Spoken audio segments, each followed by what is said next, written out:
ഈശ്വരൻ പ്രിയപ്പെട്ടവരെ, തിരുവിഷ്ടം മീഡിയയിലേക്ക് സ്വാഗതം. കഴിഞ്ഞ ആഴ്ചയിലെ ചില ചോദ്യങ്ങൾക്കും സംശയങ്ങൾക്കും മറുപടി പറയാം എന്നാണെന്ന് കരുതുന്നത്. ഈ മറുപടികൾ യഥാർത്ഥ ഉത്തരമാകണമെന്ന് നിർബന്ധമില്ല. നിങ്ങൾക്ക് വീണ്ടും അവയെക്കുറിച്ച് സംശയങ്ങൾ ഉന്നയിക്കാം. സംശയങ്ങൾ ഉന്നയിക്കുമ്പോഴാണ് നാം പറയുന്നതിൽ തന്നെയുള്ള പോരായ്മകൾ വ്യക്തമാകുക. നമ്മൾ സംഭാഷണത്തിലാണ് എന്നൊരു ധാരണ നമുക്കിടയിൽ ഉണ്ടാകേണ്ടതുണ്ട്. കേവലം റേഡിയോ പോലെ സംസാരിക്കുന്നതിനേക്കാൾ മറ്റുള്ളവരുമായി ഒരു സംവാദത്തിലായിരിക്കുക എന്നതാണ് ഉത്തമമായ ബോധ്യങ്ങളിലേക്ക് എത്തിച്ചേരാനുള്ള ഒരു മാർഗം. പറയുന്നവയൊക്കെ ഉത്തരമാകണമെന്ന് നിർബന്ധമില്ല. മറുപടി പറയാൻ ശ്രമിക്കാം. പൂർവിക ശാപങ്ങൾ നിലനിൽക്കില്ല. പൂർവിക ശാപങ്ങളെ സംബന്ധിച്ച പഠനം പഴയ നിയമത്തിലേതാണ്. അതിന് പുതിയ നിയമവുമായിട്ട് ബന്ധമില്ല, ക്രൈസ്തവ വിശ്വാസവുമായിട്ട് ബന്ധമില്ല എന്നാണ് നമ്മൾ പറയാൻ ശ്രമിച്ചത്. അങ്ങനെ പറഞ്ഞു വന്നപ്പോൾ ഉന്നയിക്കപ്പെട്ട ഒരു ചോദ്യം, ചില സന്ദർഭങ്ങളിൽ ഈ പൂർവിക ശാപങ്ങൾ തിരിച്ചറിയുകയും അവയ്ക്ക് വേണ്ടി പ്രാർത്ഥിക്കുകയൊക്കെ ചെയ്തപ്പോൾ ഫലമുണ്ടാകുന്നതായി കാണുന്നുണ്ടല്ലോ. അങ്ങനെയെങ്കിൽ പൂർവിക പാപങ്ങൾ, പൂർവിക ശാപങ്ങൾ നമ്മുടെ ജീവിതത്തെ ബാധിക്കില്ല എന്ന് പറയുന്നത് തെറ്റല്ലേ എന്ന നിലയ്ക്കാണ്. പൂർവിക ശാപങ്ങളും പൂർവിക പാപങ്ങളും നമ്മെ ബാധിക്കില്ലെന്നും ശാപങ്ങളെല്ലാം നീക്കം ചെയ്യപ്പെട്ടുവെന്നും പാപത്തിൻ്റെ ഉത്തരവാദിത്വം വ്യക്തിപരമാണെന്നും കത്തോലിക്ക തിരുസഭ വിശ്വാസത്തിൽ നമ്മെ പഠിപ്പിക്കുന്നുണ്ട്. തികച്ചും വ്യക്തിപരമായൊരു കാര്യമാണ് പാപം. ശാപം എന്നത് പഴയ നിയമം വ്യവഹരിച്ചിരുന്ന രീതിയാണ്. ആ ശാപത്തിൻ്റെ കെട്ടിൽ നിന്നും ക്രിസ്തു കുരിശിലെ തൻ്റെ ജീവാർപ്പണം വഴി നമുക്ക് വിമോചനം നേടിത്തന്നിട്ടുണ്ട്. നാം അത് അംഗീകരിച്ചാലും അറിഞ്ഞാലും ഇല്ലെങ്കിലും ഇനി അവയ്ക്ക് നിലനിൽപ്പില്ല. ചിലരൊക്കെ പറയുന്നത് അത് നമ്മൾ അംഗീകരിക്കുകയും മനസ്സിലാക്കുകയും ക്രിസ്തുവിനോട് ചേർന്ന് നിൽക്കുകയും ചെയ്യുമ്പോൾ മാത്രമേ പൂർവിക പാപങ്ങളുടെ ബന്ധനത്തിൽ നമുക്ക് മോചനം ഉണ്ടാകൂ എന്ന നിലയ്ക്കാണ്. അസാധുവാക്കപ്പെട്ടൊരു കാര്യം നാം വിശ്വസിച്ചാലും ഇല്ലെങ്കിലും അസാധു തന്നെയാണ്. ഇന്ത്യയിലൊരു നിയമം നീക്കം ചെയ്യപ്പെട്ടെന്നിരിക്കട്ടെ, അല്ലെങ്കിൽ പരിഷ്കരിച്ചെന്നിരിക്കട്ടെ, ഇനി ആ പഴയ നിയമത്തിന് നമ്മൾ അറിഞ്ഞാലും ഇല്ലെങ്കിലും നമ്മുടെ മേൽ സ്വാധീനമില്ല. ഒരുപക്ഷെ അങ്ങനൊരു നിയമമുണ്ട് എന്ന് ധരിച്ച് അന്ധതയിൽ നമ്മൾ കഴിഞ്ഞേക്കാം, അറിവില്ലായ്മയിൽ. എന്നല്ലാതെ ആ നിയമത്തിൻ്റെ സ്വാധീനം വീണ്ടും നമ്മുടെ മേൽ വരികയില്ല. നീക്കം ചെയ്യപ്പെട്ട ഒരു നിയമവും വീണ്ടും നമ്മുടെ മേൽ ആധിപത്യം പുലർത്തില്ല. ശാപത്തിൻ്റെ കെട്ടിൽ നിന്ന് ക്രിസ്തു നമ്മെ മോചിപ്പിച്ചു എന്നുള്ളത് കുരിശിൽ നിറവേറിയ ഒരു യാഥാർത്ഥ്യമാണ്. അത് വിശ്വസിക്കാത്തവർക്കൊക്കെ ഇപ്പോൾ പഴയ രീതിയിൽ തന്നെ ആയിരിക്കുമെന്ന് പറഞ്ഞാൽ ഇപ്പോഴും പഴയത് നിലനിൽക്കുന്നുണ്ട് എന്നാണ് അതിനർത്ഥം. ഒരു പക്ഷിയെ അതിൻ്റെ കാലിൽ കെട്ടിയിട്ടു, കുറേ നാൾ കഴിഞ്ഞ് കാലിലെ കെട്ടഴിച്ചു മാറ്റി, പക്ഷി എപ്പോഴും പറക്കുന്നില്ല. പക്ഷി പറക്കാത്തതിൻ്റെ അറിവില്ലായ്മ മാത്രമാണ്, പഴയ കയറിൻ്റെ സ്വാധീനം കൊണ്ടല്ല. ഇനി എങ്ങനെയാണ് ഈ അനുഭവങ്ങൾ ഉണ്ടാകുന്നത്? അനുഭവങ്ങളെ സംബന്ധിച്ചൊരു കാര്യം നമ്മൾ മനസ്സിലാക്കണം. നമ്മുടെ അറിവും ബോധ്യവും അനുസരിച്ച് ഉണ്ടാകുന്ന ഒന്ന് മാത്രമാണ് അനുഭവങ്ങൾ. തിളച്ച വെള്ളത്തിൽ ചാടിയ പൂച്ച പച്ചവെള്ളം കണ്ടാലും പേടിക്കും എന്ന് പറയുന്നത് ഒരു പേടി മാത്രമാണ്. പച്ചവെള്ളത്തിൽ ചാടിയാൽ പൊള്ളില്ല, ഇനി ആ പൊള്ളലിന് ശേഷിയില്ല. അപ്പോൾ അനുഭവങ്ങൾ ഉണ്ടാകുന്നത് നമ്മുടെ അറിവിൻ്റെ തലത്തിലാണ്. പക്ഷേ എല്ലാ അനുഭവങ്ങളും യാഥാർത്ഥ്യമല്ല. അനുഭവങ്ങൾ നമ്മുടെ പരിമിതമായ അറിവിലും കഴിവിലും മനസ്സിലാക്കൽ ശേഷിയിലൊക്കെ മാത്രം നിലനിൽക്കുന്ന കാര്യമാണ്. യാഥാർത്ഥ്യത്തിലേക്ക് എത്തിച്ചേരുകയാണ് വേണ്ടത്. അപ്പോൾ പഴയ നിയമകാലത്തെ ഈ ശാപങ്ങളെ സംബന്ധിച്ച് ഇന്നും അനുഭവം ഉണ്ടാകുന്നെങ്കിൽ നമ്മൾ ഒരു അന്ധതയിലാണ് എന്നാണ് ആദ്യം മനസ്സിലാക്കേണ്ടത്, വെളിച്ചത്തിലല്ല. എങ്ങനെയാണ് ഈ അനുഭവങ്ങൾ ഉണ്ടാകുന്നത് എന്നതിനെ സംബന്ധിച്ച് നമുക്ക് ആലോചിക്കാം. കഷ്ടതയോ സഹനമോ ഏതെങ്കിലും തകർച്ചയോ ഉള്ള ഒരാൾ ഒരു ശുശ്രൂഷകനെ സമീപിക്കുന്നു. ആ ശുശ്രൂഷകൻ പൂർവിക ശാപത്തിൽ വിശ്വസിക്കുന്ന ആളുമാണെന്നിരിക്കട്ടെ. അങ്ങനെ ചെല്ലുമ്പോൾ നമ്മൾ പറയുന്ന കാര്യങ്ങളിലും നമുക്ക് വേണ്ടി പ്രാർത്ഥിക്കുന്നതിലൂടെയും അയാൾ നമ്മുടെ അകത്തുള്ള കാര്യങ്ങൾ തിരിച്ചറിയും. അത് പ്രത്യേകിച്ച് വരം കൊണ്ട് മാത്രമല്ല, ആത്മീയമായ വരങ്ങൾ കൊണ്ട് വെളിപ്പെടുത്തലുകൾ ഉണ്ടാകാം. ആത്മരക്ഷയ്ക്ക് ആവശ്യമായ കാര്യങ്ങളാണ് അങ്ങനെ വെളിപ്പെടുത്തുക. വരദാനങ്ങളെക്കുറിച്ച് നാം മനസ്സിലാക്കേണ്ട പ്രധാനപ്പെട്ട കാര്യം, വരദാനങ്ങൾ ആരുടെയെങ്കിലും സ്വകാര്യതയെ വെളിപ്പെടുത്തുന്നവയോ അതല്ലെങ്കിൽ ഭൗതികമായ എന്തെങ്കിലും കാര്യങ്ങളെക്കുറിച്ച് പറയുന്നവയോ അല്ല. നമ്മുടെ ആത്മാവിനെ വെളിച്ചത്തിലേക്ക് നയിക്കാൻ ആവശ്യമായ സന്ദേശങ്ങളാണ് നമുക്ക് നൽകുക. ആത്മീയ വരങ്ങൾ ഉപയോഗിച്ച് ഭൗതിക നേട്ടങ്ങൾക്ക് വേണ്ടി പ്രാർത്ഥിക്കരുത് എന്ന് പറയുന്നത് അതുകൊണ്ടാണ്. അങ്ങനെ ഒരു ശുശ്രൂഷകൻ്റെ അടുത്ത് എത്തിച്ചേരുമ്പോൾ നമ്മുടെ മനസ്സെങ്ങനെയാണ്? തകർന്നിരിക്കുകയാണല്ലോ. സാമ്പത്തികമായ തകർച്ചയോ രോഗമോ ദുരിതമോ എന്തെങ്കിലും വ്യാകുലവുമായിട്ടാണ് നമ്മൾ ചെല്ലുന്നത്. അപ്പോൾ നമ്മുടെ മനസ്സിനകത്ത് ഈ വ്യാകുലങ്ങളുണ്ട്. അവയുടെ കാരണങ്ങളെ സംബന്ധിച്ച് നമ്മുടെ തോന്നലുകളും നമ്മുടെ മനസ്സിനകത്തുണ്ട്. നമ്മൾ പറഞ്ഞു കേട്ടവയോ നമ്മുടെ അകത്ത് നിലനിൽക്കുന്നവയോ അറിവുകൾ, അവയൊക്കെ കൂടിയാണ് നമ്മുടെ മനസ്സ്. ആ മനസ്സോടു കൂടിയാണ് നമ്മൾ ചെല്ലുന്നത്. ശുശ്രൂഷകൻ പ്രാർത്ഥിക്കുമ്പോൾ അദ്ദേഹത്തിൻ്റെ മനസ്സ് ലംബതലത്തിൽ ഉയരും. പ്രാർത്ഥിക്കുമ്പോൾ നമ്മുടെ മനസ്സ് ലംബതലത്തിൽ ഉയരും.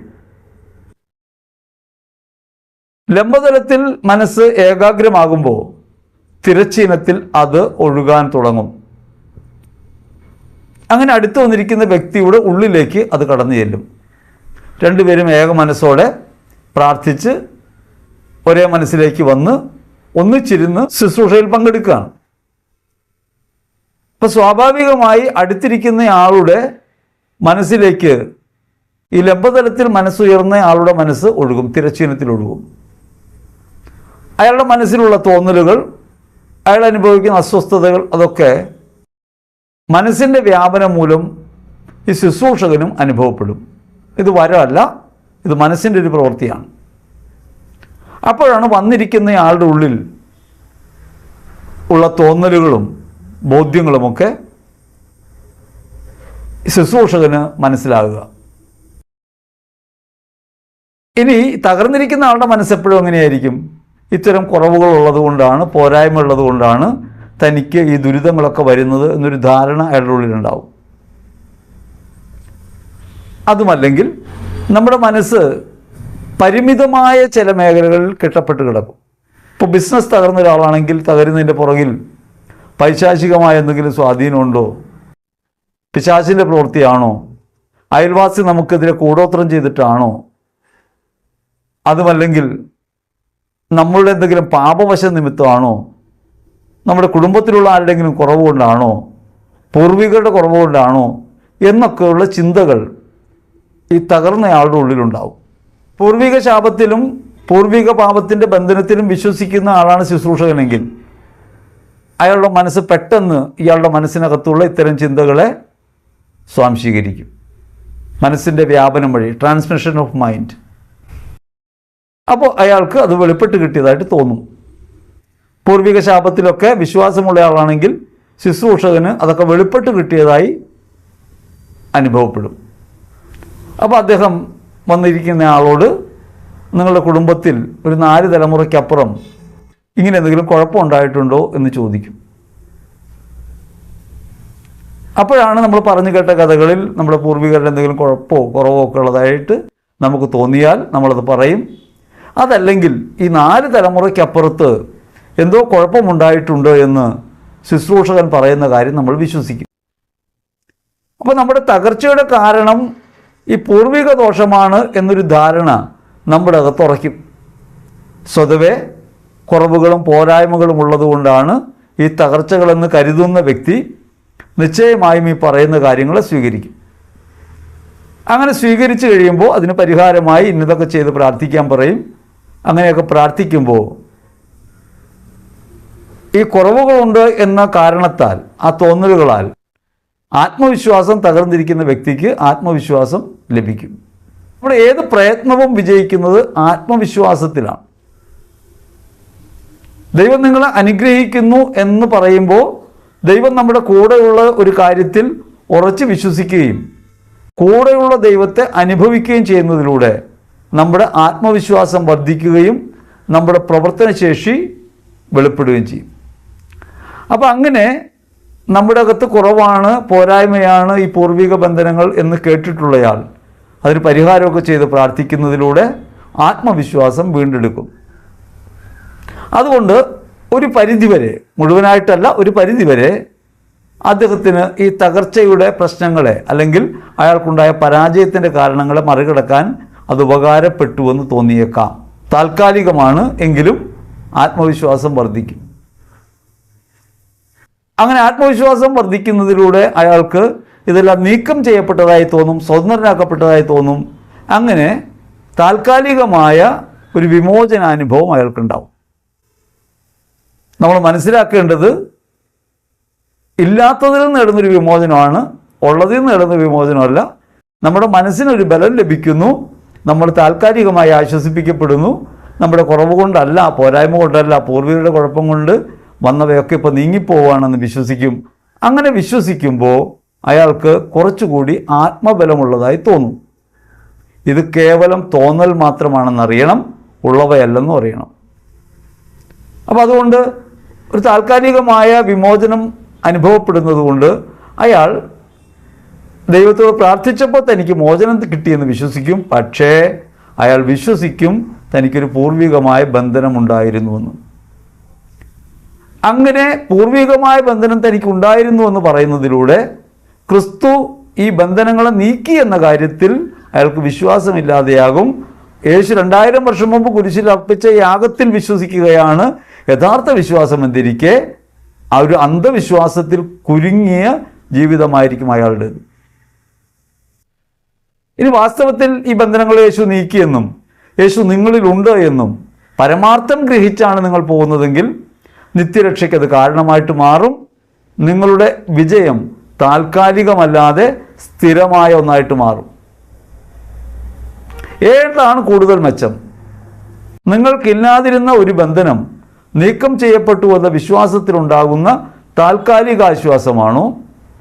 നിങ്ങളെ കർത്താവ് യേശു കുരിശിൽ മരിച്ച് രക്ഷിച്ചിട്ടുണ്ടെന്നും അവിടുന്ന് നമ്മുടെ പൂർവിക പാപങ്ങളെ, ശാപത്തിൻ്റെ ബന്ധനങ്ങളെ കുരിശിൽ നീക്കിയിട്ടുണ്ടെന്നും അതുവഴി നാം വിമോചിതരാണെന്നും പൂർവികരുടെ ദോഷങ്ങൾ നമ്മുടെ ജീവിത തകർച്ചയ്ക്ക് കാരണമാകില്ലെന്നും സത്യമറിഞ്ഞ് വെളിച്ചത്തിൽ നടക്കുന്നതാണോ ഉചിതമായ കാര്യം എന്ന് നമ്മൾ ആലോചിക്കണം. പൂർവിക പാപങ്ങളെ സംബന്ധിച്ച് അന്ധവിശ്വാസത്തിൽ കുടുങ്ങി ആ അന്ധവിശ്വാസത്തിനകത്ത് നിന്നുകൊണ്ട് ഒരു മോചനം ലഭിച്ചു എന്ന് കരുതുന്ന മിഥ്യാധാരണയേക്കാൾ ക്രിസ്തു നിങ്ങളുടെ അകമേ വസിക്കുന്നുവെന്നും അവൻ കുരിശിൽ മരിച്ചവനാണെന്നും അവൻ നിങ്ങളുടെ ജീവിതത്തിൻ്റെ അത്താണിയാണെന്നും അവനിൽ ആശ്രയിക്കുമ്പോൾ നിങ്ങൾക്ക് വിജയം വരിക്കാൻ കഴിയുമെന്ന യാഥാർത്ഥ്യം മനസ്സിലാക്കി തിരിച്ചറിഞ്ഞ് അവനെ അനുഗമിക്കുകയും അതുവഴി ക്രിസ്തുവിൽ പുരോഗമിക്കുന്നതുമാണോ കൂടുതൽ മെച്ചമെന്ന് നമ്മൾ ആലോചിക്കണം. നമ്മുടെ കാലിൽ കെട്ടിയ കയർ അഴിച്ചു കളഞ്ഞിട്ടുണ്ട് എന്ന് പറയുന്നതാണോ, കാലിൽ ഒരു കയറുണ്ട്, പ്രാർത്ഥിക്കുമ്പോൾ അത് വിട്ടുപോകും, ആ ബന്ധനം വിട്ടുപോകും എന്ന് പറയുന്നതാണോ ശരി? അപ്പോൾ നമുക്ക് യാഥാർത്ഥ്യബോധം ഉണ്ടാകണം. നമ്മുടെ കെട്ടുകളും പോരായ്മകളും ക്രിസ്തു കുരിശിൽ നീക്കിയിട്ടുണ്ട്, അവിടെ നമുക്ക് വിമോചനം തന്നിട്ടുണ്ട്. അതുകൊണ്ട് നാം ഇനി ഒന്നിനെയും ഭയക്കേണ്ടതില്ല. നാം ക്രിസ്തുവിനെ ആശ്രയിക്കാൻ വേണ്ടത് അവൻ അകമേ വസിക്കുന്നു. ഇങ്ങനെ അകമേ വസിക്കുന്നവനാണ് ക്രിസ്തു എന്ന് തിരിച്ചറിയുമ്പോൾ നമ്മുടെ ജീവിതത്തിലെ ഏത് മേഖലയിലും പിന്നീട് നമ്മുടെ യാത്രയിൽ മുഴുവൻ ഒരു സ്വാതന്ത്ര്യ അനുഭവമാണ് ഉണ്ടാകുക. അത് അല്ലെങ്കിൽ എപ്പോഴും നമ്മെ ബന്ധിക്കുന്നത് എന്തോ ഉണ്ട് ലോകത്ത് എന്ന അന്ധവിശ്വാസത്തിൽ കുടുങ്ങി ക്രിസ്തു തന്ന വിമോചനത്തെ അനുഭവിക്കാതെ നിരന്തരമായി ഇപ്രകാരമുള്ള അന്ധതയിലൂടെ തന്നെ യാത്ര ചെയ്യേണ്ടി വരും. ഈശ്വരറ്റ പ്രിയപ്പെട്ടവരെ, അതുകൊണ്ട് ആലോചിക്കേണ്ട കാര്യം ഇതാണ്: ക്രിസ്തു നമുക്ക് വിമോചനം നൽകിയിട്ടുണ്ട്. ആ വിമോചനം നിത്യരക്ഷയിലേക്ക് നമ്മെ നയിക്കുന്നതാണ്. പാപത്തിൻ്റെ ഉത്തരവാദിത്വം വ്യക്തിപരമാണ്. പൂർവികർ ചെയ്ത പാപങ്ങൾക്ക് ഉത്തരം പറയേണ്ടത് അവരാണ്. അന്ത്യവിധിയിലും അവർ ചെയ്ത പാപങ്ങൾക്ക് ഉത്തരം പറയണം. നമ്മൾ ചെയ്ത പാപങ്ങൾക്ക് നമ്മൾ ഉത്തരം പറയണം. പാപം വ്യക്തിപരമായൊരു കാര്യമാണ്, അതല്ലാതെ അതിൻ്റെ കറകൾ അടുത്ത തലമുറകളിലേക്ക് നീളില്ല. നമ്മളിങ്ങനെ സ്വാതന്ത്ര്യം പ്രാപിക്കുമ്പോഴാണ് നമ്മുടെ അകത്ത് വസിക്കുന്നവനെ സ്നേഹിക്കാനും നമ്മെ വിമോചിപ്പിച്ചവനോടുള്ള പ്രതിനന്ദിയായൊരു ജീവിതം അർപ്പിക്കാനും നമുക്ക് കഴിയുക. അങ്ങനെ പ്രതിനന്ദിയായ ഒരു ജീവിതം നയിച്ചുകൊണ്ട് ക്രിസ്തുവിൽ പുരോഗമിക്കുകയും സ്നേഹത്തിൽ അഭിവൃദ്ധിപ്പെടുകയും ചെയ്തുകൊണ്ട് നമുക്ക് ഈ ലോകത്ത് പ്രകാശമാകാൻ കഴിയണം. നമ്മൾ ഒരു കാര്യം മനസ്സിലാക്കേണ്ടത്, ലോകത്ത് നിരവധി അന്ധവിശ്വാസങ്ങൾ ഇതേപോലെ നിലനിന്നിരുന്നു, ഇന്നും നിലനിൽക്കുന്നുണ്ട്. അങ്ങനെ നിലനിൽക്കുന്ന അന്ധവിശ്വാസങ്ങളെ അതിജീവിക്കാൻ ക്രിസ്തുവിലുള്ള വിശ്വാസം മുഖേന നമുക്ക് സാധ്യമാകുമ്പോഴാണ് യഥാർത്ഥത്തിൽ നാം വിശ്വാസികളായി മാറുക, പ്രകാശത്തിൽ ചരിക്കുന്നവരായിട്ട് മാറുക. യേശുവിലുള്ള സ്വാതന്ത്ര്യം അനുഭവിച്ച് വിമോചനം അനുഭവിച്ച് ജീവിക്കുമ്പോൾ അത് നിത്യരക്ഷയിലേക്ക് പ്രവേശിക്കാനുള്ള ചുവടുവെപ്പായിട്ട് മാറും. ഒപ്പം തന്നെ നമ്മുടെ ചുറ്റുപാടുകൾക്ക് വെളിച്ചം പകരുന്ന ഒന്നായിട്ട് കൂടി മാറും. കർമ്മഫല സിദ്ധാന്തം, പൂർവിക കർമ്മങ്ങളുടെ ഫലം നമ്മൾ അനുഭവിക്കണമെന്ന സിദ്ധാന്തം പല മതങ്ങളിലും, ദൈവാന്വേഷണ മതങ്ങളിലൊക്കെ നിലനിൽക്കുന്നതാണ്. നമ്മളാകട്ടെ ക്രിസ്തുവിനെ തിരിച്ചറിഞ്ഞവരാണ്. ക്രിസ്തു നമുക്ക് വെളിപ്പെട്ടിരിക്കുന്നു. അവൻ കുരിശിലെ യാഗം വഴി നമ്മെ വിമോചിപ്പിച്ചിരിക്കുന്നു. ആ വിമോചനത്തിൻ്റെ മക്കളാണ്. അതുകൊണ്ട് ജീവിക്കുന്ന ചുറ്റുപാടുകളിലൊക്കെ സത്യവിശ്വാസത്തിന് സാക്ഷികളായിരിക്കാൻ നാം വിളിക്കപ്പെടുന്നുണ്ട്. അതുകൊണ്ട് ഈ അന്ധകാരത്തിൽ നമ്മൾ വിശ്വസിക്കരുത്. ഇനി രണ്ടാമതായി ഉന്നയിക്കപ്പെട്ട ചോദ്യം രോഗങ്ങളെ സംബന്ധിച്ചാണ്. പാപം നീങ്ങുമ്പോൾ രോഗം നീങ്ങുന്നു. പാപം രോഗകാരണമായി മാറുന്നില്ലേ? പാപകരമായ ജീവിതം പലപ്പോഴും രോഗങ്ങൾക്ക് കാരണമായി പറയപ്പെടുന്നുണ്ടല്ലോ. നിയമാവർത്തന ഗ്രന്ഥത്തിൽ 28-ാം അധ്യായത്തിൽ 22-ാം തിരുവചനത്തിലാണ് പാപത്തിൻ്റെ അനന്തരഫലമായി രോഗങ്ങൾ വരും എന്ന ചിന്ത നമുക്ക് കാണാനാകുക. ഇത് പറഞ്ഞിട്ടാണ് പലപ്പോഴും നിങ്ങളുടെ രോഗങ്ങളുടെ കാരണം നിങ്ങളുടെ പാപമാണ് എന്ന് പറയുക. ഇനി നിങ്ങളുടെ പാപം കണ്ടുപിടിക്കാൻ പറ്റിയില്ലെങ്കിൽ അത് പൂർവിക പാപങ്ങളായിട്ട് അവതരിപ്പിക്കപ്പെടും.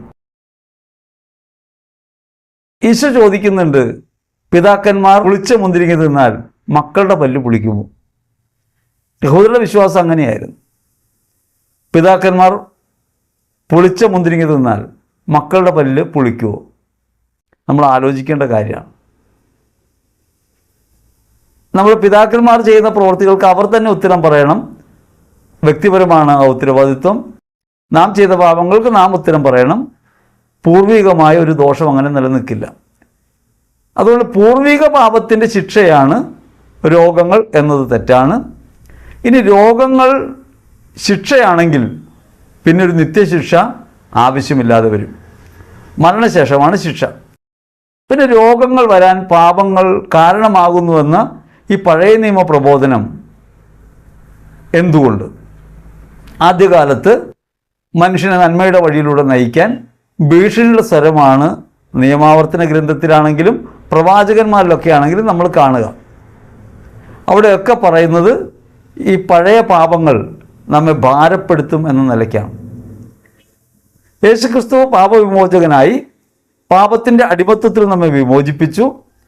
പാപത്തിൻ്റെ അടിമത്തത്തിൽ നിന്ന് വിമോചിപ്പിച്ചതുകൊണ്ട് പാപം ഇനിമേൽ നമ്മുടെ മർത്യ ശരീരത്തിന്മേൽ ഭരണം നടത്തുകയില്ല. അപ്പോൾ ആരൊരാൾ ചോദിച്ചു, കുമ്പസാരിക്കേണ്ടെന്ന് പറഞ്ഞെന്നോ പാപമില്ലെന്ന് പറഞ്ഞെന്നോ നിലയ്ക്ക്. നമുക്ക് പാപമുണ്ട്, നമ്മുടെ പാപങ്ങൾ ഏറ്റുപറയേണ്ടതാണ്, അതിനൊന്നും നമുക്ക് എതിരഭിപ്രായമില്ല. പക്ഷേ പാപം മൂലം രോഗം വരില്ല, പാപം മൂലം സാമ്പത്തിക തകർച്ച ഉണ്ടാകില്ല, പാപം മൂലം നിങ്ങൾ ഈ ലോകത്ത് ദുരിതങ്ങൾ അനുഭവിക്കില്ല. ഇനി അതിന് പാപം മൂലമാണ് രോഗമെന്ന് പറയാനായിട്ട് പുതിയ നിയമത്തിലെ തന്നെ ചില വചനങ്ങൾ എടുത്തിട്ട് പ്രഘോഷകർ പറയുന്നത് നമുക്ക് കേൾക്കാം. അതിലൊന്ന് വിശുദ്ധ മത്തായി സുവിശേഷത്തിൽ 9-ാം അധ്യായത്തിൽ 2 മുതലുള്ള തിരുവചനങ്ങളിൽ നമ്മൾ വായിക്കുന്ന ഒരു കാര്യമാണ്. അവിടെ ഒരു തളർവാദ രോഗിയെ യേശു സുഖപ്പെടുത്തുന്നു. തളർവാദം പിടിപെട്ട് കിടക്കുന്ന ഒരാളെ ശയ്യയിലെടുത്ത് യേശു ഇരിക്കുന്ന വീടിൻ്റെ മേൽക്കൂര പൊളിച്ച് അവർ താഴേക്ക് ഇറക്കി. നിറയെ ആളുകളാണ്, അതുകൊണ്ട് കടന്നു വരാൻ കഴിയാത്തതുകൊണ്ട് മേലേയും താഴേക്ക് ഇറക്കി. അവരുടെ വിശ്വാസം കണ്ട് യേശു തളർവാദ രോഗിയോട് പറഞ്ഞു, നിന്റെ പാപങ്ങൾ ക്ഷമിച്ചിരിക്കുന്നു. എന്താണ് അവരുടെ വിശ്വാസം? അവരുടെ വിശ്വാസം യേശുക്രിസ്തു ദൈവമാണെന്നാണ്. യേശുക്രിസ്തുവിൻ്റെ മുൻപിൽ ഈ തളർവാദ രോഗി എത്തിയാൽ അവൻ സുഖപ്പെടുമെന്നാണ്. ആ വിശ്വാസത്തിന് വിലയുണ്ട്. ആ വിശ്വാസം മുഖവിലയ്ക്ക് എടുക്കുന്നയാളാണ് ക്രിസ്തു.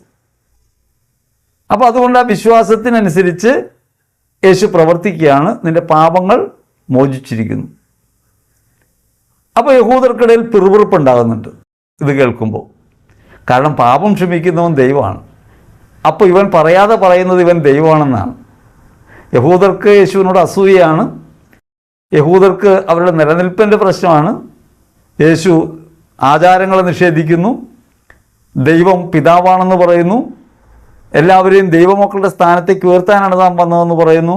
ഇതൊന്നും യഹൂദരെ സംബന്ധിച്ച് സ്വീകാര്യമായ കാര്യമല്ല. യഹൂദർ ഒരു മതത്തിലാണ്.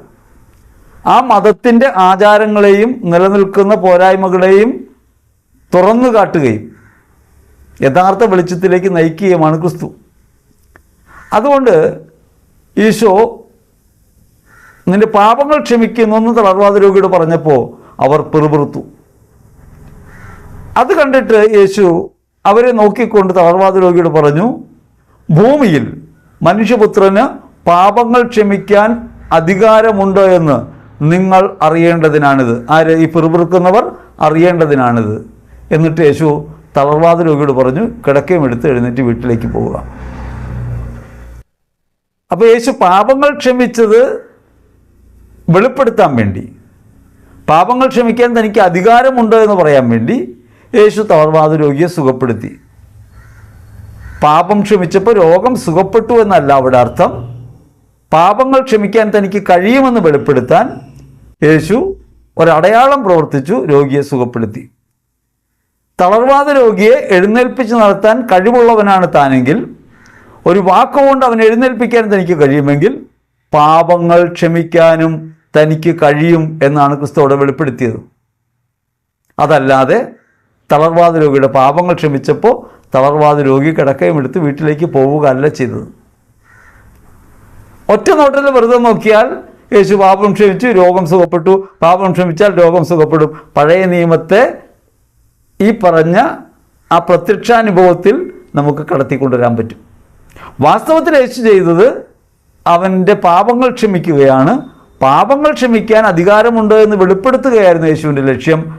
ആ ലക്ഷ്യം ഉറപ്പിക്കാൻ വേണ്ടി യേശു തളർവാദ രോഗിയോട് പറഞ്ഞു, എഴുന്നേറ്റ് കിടക്കയും എടുത്ത് നിൻ്റെ വീട്ടിലേക്ക് പോവുക. അതുകൊണ്ട് മനസ്സിലാക്കേണ്ടത് പാപം ക്ഷമിച്ചപ്പോൾ രോഗം മാറിയെന്നല്ല, പാപം ക്ഷമിക്കാൻ തനിക്ക് അധികാരമുണ്ടെന്ന് വെളിപ്പെടുത്താൻ വേണ്ടി യേശു ഒരടയാളം പ്രവർത്തിച്ചു. ഒരടയാളം കൊണ്ട് ആദ്യം പറഞ്ഞതിനെ സ്ഥിരപ്പെടുത്തുകയാണ് ചെയ്തത്. പാപങ്ങൾ ക്ഷമിക്കാൻ മനുഷ്യപുത്രന് അധികാരമുണ്ട് എന്ന കാര്യം യേശു വെളിപ്പെടുത്തി. അതുകൊണ്ട് പാപം ക്ഷമിച്ചാൽ രോഗം മാറുമെന്നല്ല, യേശുവിന് പാപം ക്ഷമിക്കാൻ അധികാരമുണ്ട് എന്ന് നമ്മൾ വിശ്വസിക്കണം. ആ വിശ്വാസം ഉറപ്പിക്കാനുള്ള അടയാളം മാത്രമാണ് തളർവാദ രോഗിയുടെ സൗഖ്യം. ഇനി മറ്റൊരു ഉദാഹരണമായിട്ട് പറയുന്നത് ബെത്സേദ കുളക്കരയിലെ രോഗിയുടെ കാര്യമാണ്. വിശുദ്ധ യോഹന്നാൻ സുവിശേഷം 5-ാം അധ്യായത്തിൽ ബെത്സേദ കുളക്കരയിൽ കിടന്നിരുന്ന തളർവാദ രോഗി. അവിടെ അനേക രോഗികൾ കിടന്നിരുന്നു. അവരെ ആരെയും യേശു സുഖപ്പെടുത്തിയില്ല. യേശു ഈ തളർവാദ രോഗിയുടെ അടുത്തേക്ക് മാത്രമാണ് ചെല്ലുന്നത്. ഇവിടെ ഒരു തളർവാദ രോഗിയെ കൊണ്ടുവരികയാണ് ചെയ്തതെങ്കിൽ ഇവിടെ ഒരു തളർവാദ രോഗിയുടെ അടുത്തേക്ക് ചെല്ലുകയാണ്. യേശു വന്നത് എന്തിനാണ്? യേശു വന്നത് മനുഷ്യനെ പാപത്തിൽ നിന്നും രോഗത്തിൽ നിന്നും ഒക്കെ വിമോചിപ്പിക്കാൻ വേണ്ടിയാണ്, രക്ഷയിലേക്ക് നയിക്കാൻ വേണ്ടിയാണ്. അതുകൊണ്ട് യേശു തളർവാദ രോഗിയുടെ അടുത്തേക്ക് ചെന്നു. എന്നിട്ട് അവനോട് സൗഖ്യം പ്രാപിക്കാൻ നിനക്ക് താല്പര്യമുണ്ടോ എന്ന് ചോദിച്ചു. താല്പര്യമുണ്ടെന്നല്ല അവൻ പറഞ്ഞത്, കുളത്തിൽ വെള്ളം ഇളകുമ്പോൾ ആരും തന്നെ ഇറക്കാനായിട്ടില്ല, അതുകൊണ്ട് താൻ ചെല്ലുമ്പോഴേക്കും മറ്റൊരാൾ ഇറങ്ങിയിരിക്കും, അതുകൊണ്ട് 38 വർഷമായി താൻ അവിടെ കിടക്കാം. 38 വർഷം തളർവാദം പിടിച്ച് സൗഖ്യത്തിനായി കാത്തിരുന്ന ഒരാളെ യേശു സുഖപ്പെടുത്തുന്നു. നീ നിന്റെ ശയ്യയും എടുത്ത് വീട്ടിലേക്ക് പോവുക. ആ ചെയ്ത പ്രവൃത്തിക്ക് എന്താണ് അർത്ഥം? നിങ്ങൾ പഴയ പാരമ്പര്യങ്ങളിലൂടെയും വിശ്വാസങ്ങളിലൂടെയും സൗഖ്യത്തിനായി അലയേണ്ടതില്ല, ഞാൻ സൗഖ്യം നൽകുന്നവനായി വന്നിരിക്കുന്നു. നിങ്ങൾ എന്നെ അന്വേഷിച്ച് എൻ്റെ അടുത്ത് വന്ന് സൗഖ്യം നേടുകയല്ല, ഞാൻ നിങ്ങളെ തേടി വരുന്നവനാണ്, ഞാൻ ശരീരത്തെ സൗഖ്യപ്പെടുത്തുന്നവനാണ്, ജീവദായകനായ ദൈവമാണ് എന്നാണ് വെളിപ്പെടുത്തിയത്. ഇനി ദേവാലയത്തിൽ വെച്ച് അവനെ കണ്ടുമുട്ടുമ്പോൾ അവനോട് പറയുന്നുണ്ട്, കൂടുതൽ മോശമായതൊന്നും സംഭവിക്കാതിരിക്കാൻ മേലിൽ പാപം ചെയ്യരുത്. 38 വർഷത്തെ തളർവാദത്തിനേക്കാൾ കൂടിയ എന്താണ് ഇനി ആ തളർവാദ രോഗിക്ക് സംഭവിക്കാനുള്ളത്? 38 വർഷം കിടക്കയിൽ കിടന്ന് എഴുന്നേൽക്കാൻ പറ്റാതിരുന്ന, സൗഖ്യത്തിനായി കാത്തിരുന്ന് വിഷമിച്ചിരുന്ന ഒരാൾക്ക് ഇനി അതിനേക്കാൾ മോശമായി എന്താണ് അയാളുടെ ജീവിതത്തിൽ സംഭവിക്കാനുള്ളത്? പണ്ടൊരു സിനിമയിൽ കണ്ടൊരു രംഗം ഓർമ്മ വരികയാണ്. അതിലൊരാൾ ആക്സിഡൻറ്റ് പറ്റി കൈയും കാലും സന്ധിബന്ധങ്ങളൊക്കെ തകർന്ന് കിടക്കാണ്. അങ്ങനെ കിടക്കുന്ന ആളുടെ അടുത്ത് എന്നിട്ട് ഒരാൾ അയാളോട് പറയുകയാണ്, ഭാഗ്യം ഇത്രയല്ലേ സംഭവിച്ചുള്ളൂ, ഇതിൽ കൂടുതൽ എന്ത് സംഭവിക്കാനാണ്? ഒരാൾ ആകെ തളർന്ന് എഴുന്നേൽക്കാൻ വയ്യ, കുടുംബം തകർന്ന് കിടക്കുമ്പോഴായിട്ട് പറയാണ്, അധികമൊന്നും സംഭവിച്ചില്ലല്ലോ, ഭാഗ്യം ഇത്രയല്ലേ സംഭവിച്ചുള്ളൂ. അതേപോലെയാണ് ഈ തളർവാദ രോഗിക്ക് 38 വർഷത്തെ കിടപ്പിനേക്കാൾ വലുതായിട്ടൊന്നുമില്ല.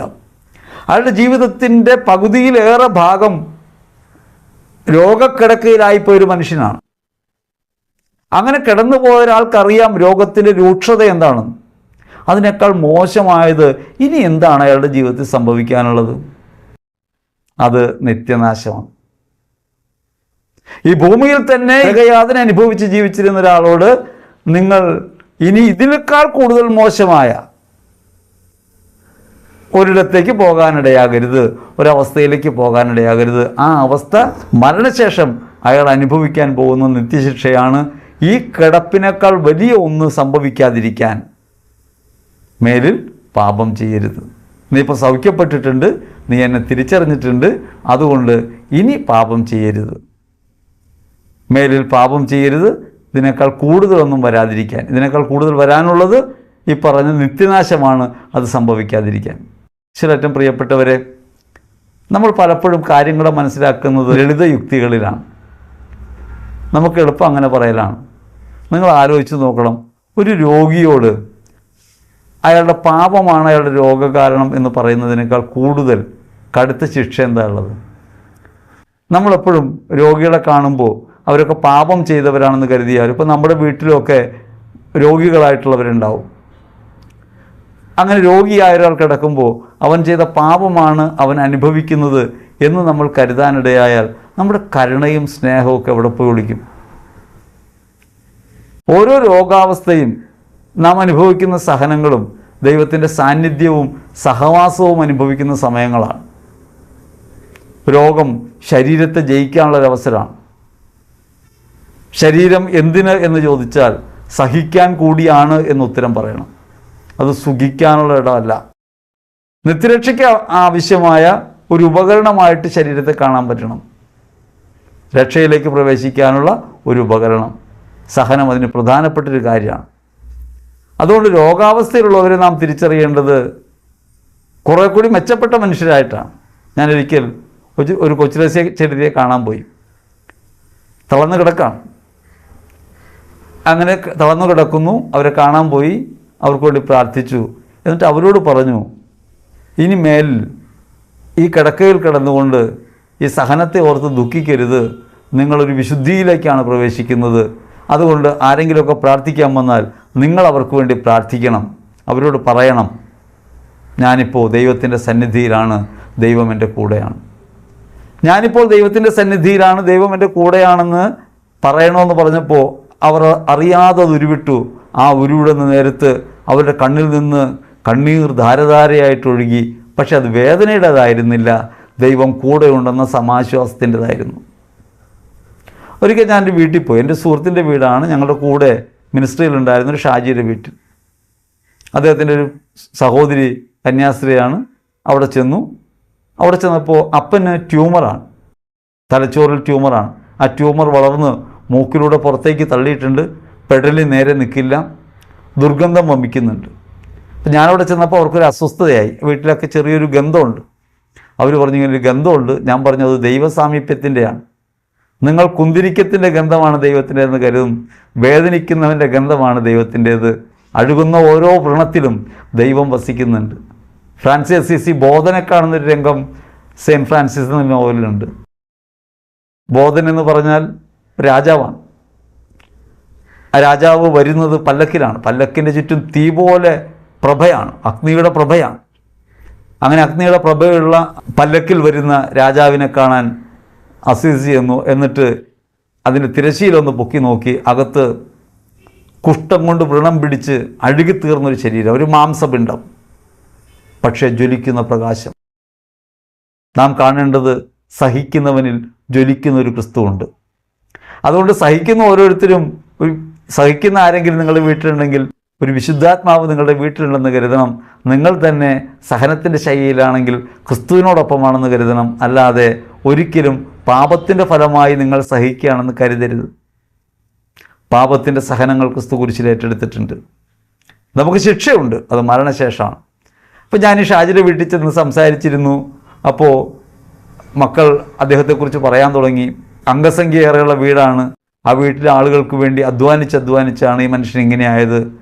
10-15 വർഷം മുമ്പ്, ഞാൻ കാണുന്നതിന് വർഷങ്ങൾക്ക് മുമ്പ് ഈ രോഗം തിരിച്ചറിഞ്ഞതാണ്. അന്ന് ഡോക്ടർ പറഞ്ഞു, ഇനിമേലിൽ തലച്ചുമടെടുക്കരുത്. തീരദേശത്ത് ചാള ചുമക്കുന്ന പണിയായിരുന്നു, കൊട്ടയിൽ മത്സ്യം ചുമക്കുന്ന പണിയായിരുന്നു അദ്ദേഹത്തിന്, തലച്ചുമടെടുക്കുന്ന പണി. ഈ രോഗം അറിഞ്ഞിട്ടും ഇത് മാരകമാണെന്നും ഇത് തലച്ചുമടെടുത്താൽ കൂടുമെന്നും ഒക്കെ അറിയാമായിരുന്നിട്ടും അദ്ദേഹം അതൊന്നും കണക്കാക്കാതെ മക്കളുടെ വിശപ്പകറ്റാൻ വേണ്ടി അധ്വാനിച്ചു. അങ്ങനെ അധ്വാനിച്ച് രോഗം മൂർച്ഛിച്ചു. ഇപ്പോൾ മരണത്തോളം എത്തി. ഞാൻ പറഞ്ഞു, നിങ്ങളുടെ വീട്ടിൽ ഒരു ക്രിസ്തുവുണ്ട്. അത് നിങ്ങൾ പ്രാർത്ഥിക്കുന്ന ഈ ചിത്രത്തിലല്ല, ഈ ജീവിക്കുന്ന മനുഷ്യനിലാണ്. മറ്റുള്ളവർക്ക് വേണ്ടി ജീവിതത്തിൻ്റെ വേദനകളെ മറന്ന്, രോഗത്തെ മറന്ന് അധ്വാനിച്ച് ജീവിതം മറ്റുള്ളവർക്ക് വേണ്ടി അർപ്പിക്കാൻ മനസ്സ് കാണിച്ച ആ മനുഷ്യൻ ആ വീട്ടിൽ ജീവിക്കുന്ന ക്രിസ്തുവാണ്. ഞാനത് പറഞ്ഞപ്പോൾ അവരെല്ലാവരും വാവിട്ട് കരഞ്ഞു. അത് തങ്ങളുടെ അപ്പൻ രോഗിയായതിനോർത്തിട്ടല്ല, തങ്ങളുടെ അപ്പൻ സഹിച്ചതിനോർത്തിട്ടല്ല, ക്രിസ്തു തങ്ങളുടെ കൂടെയുണ്ട് എന്നതിനെ ഓർത്തിട്ടാണ്. ഈശ്വരറ്റം പ്രിയപ്പെട്ടവരെ, സഹിക്കുന്നവരിലും വേദനിക്കുന്നവരും ക്രിസ്തുവിനെ കാണണം. പാപം മൂലമല്ല, ക്രിസ്തുവിനോട് ചേർന്ന് നിൽക്കാനുള്ള അവസരമാണ് ഓരോ രോഗാവസ്ഥയും. ഈശോ യോഹന്നാൻ്റെ സുവിശേഷത്തിൽ അന്ധനെ സുഖപ്പെടുത്തിയിട്ട് പറയുന്നുണ്ടല്ലോ, ഇവൻ്റെയോ ഇവൻ്റെ മാതാപിതാക്കളുടെയോ പാപം നിമിത്തമല്ല, ദൈവത്തിൻ്റെ മഹത്വം ഇവനിൽ പ്രകടമാകേണ്ടതിനാണ്, ദൈവത്തിൻ്റെ പ്രവൃത്തികൾ ഇവനിൽ പ്രകടമാകേണ്ടതിനാണ്. ഓരോ രോഗവും ദൈവത്തിൻ്റെ പ്രവൃത്തികളെ വെളിപ്പെടുത്തുന്നു, ക്രിസ്തുവിൻ്റെ സഹനത്തെ വെളിപ്പെടുത്തുന്നു. അവൻ്റെ സഹനത്തോട് ചേർന്ന് നിൽക്കാനുള്ള അവസരമാണ് രോഗാവസ്ഥയും തിരിച്ചറിയണം, പാപത്തിൻ്റെ അനന്തരഫലമല്ല. നാം പാപം ഏറ്റുപറയേണ്ടതും കുമ്പസാരിക്കേണ്ടതും ആത്മരക്ഷയ്ക്ക് വേണ്ടിയാണ്. ശരീരം ഈ ലോകത്തൊരു ഉപാധിയാണ്. ഈ ലോകത്തെ മറികടന്ന് ദൈവത്തിൽ എത്തിച്ചേരാനുള്ള ഉപാധി. ആ ശരീരം ക്ഷയിച്ചുകൊണ്ടാണ് അത് സാധ്യമാകുക. അതുകൊണ്ട് രോഗാവസ്ഥകളെക്കുറിച്ച് പരിതപിക്കരുത്, അത് പാപം കൊണ്ടാണെന്ന് ഓർത്ത് തെറ്റിദ്ധരിക്കരുത്.